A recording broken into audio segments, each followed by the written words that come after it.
Good morning, everyone. Today I'm going to share with you a little maths problem-solving activity that I've been looking at, and I think it's probably really good for all ages and also for parents. Anyone that wants to have a go at it. It's a bit of a challenge.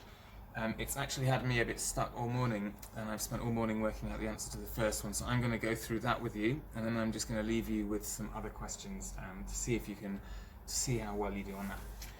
I think these are really useful because as good as it is learning your times table and learning arithmetic, in the real world you're going to have problems. That you're not going to walk into a shop and it's going to say 64 times 9, even though it's really important that you do know your times tables and you know how to do column addition, etc.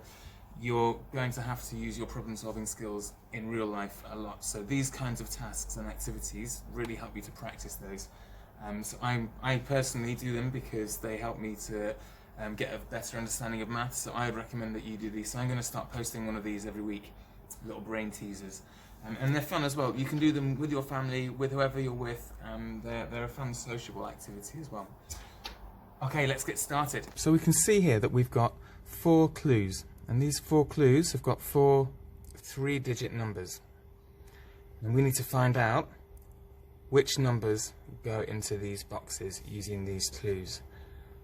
So I wonder how we're going to do that. So the problem solving skill we're going to be using here, I think, is the process of elimination. So we're going to go through here and we're going to eliminate the numbers that cannot go in these boxes, and hopefully we will end up with the numbers that do go in the boxes. Okay, so let's have a go. Our first clue says 218. 2 numbers are correct, but in the wrong place. Okay, so we know that 2 of these are correct, but we do not know which 2, and we also don't know where they are. Where do they go in these boxes? Okay, so that's a bit of help, but not that much help. So let's move down now.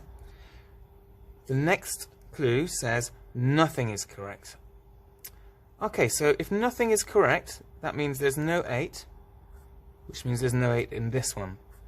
So that means that we've got rid of the 8 and we're left with the 2 and the 1. And because the code says 2 numbers are correct but in the wrong place, we know that in these 3 boxes, somewhere are going to be the numbers 2 and the number 1. So that's pretty handy. Okay, let's work our way down.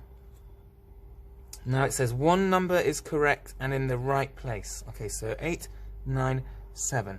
One of these numbers is in the right place and it's the right number. Okay. Well, we know it can't be 7 because here it says nothing is correct. So I'm going to get rid of that 7. It could be a 9 or it could be an 8, but we don't know yet. Okay, let's go to the next clue. 2 numbers are correct and in the right place. Oh, right. Okay, so 1, 3, 2.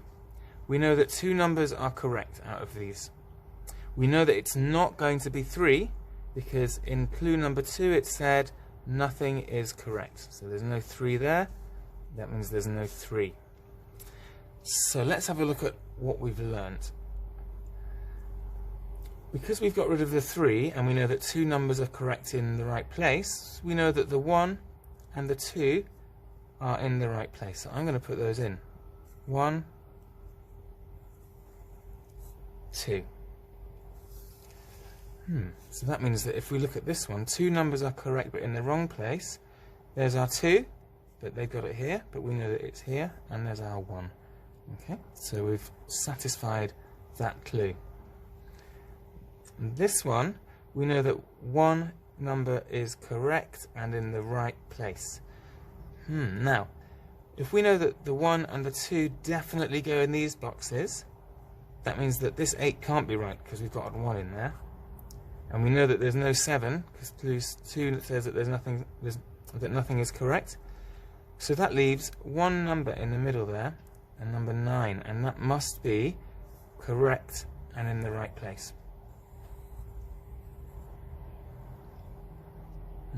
So we've looked at all 4 clues and we've used a process of elimination to eliminate the numbers as we've found out about them.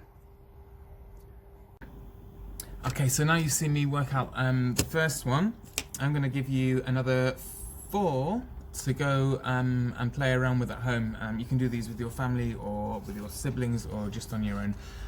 Okay, so I'm just going to flash up the next questions, and you can pause the video and you can either write them down or you can read the clues off the video and solve them. And I would look forward to seeing all of your fantastic answers. Good luck.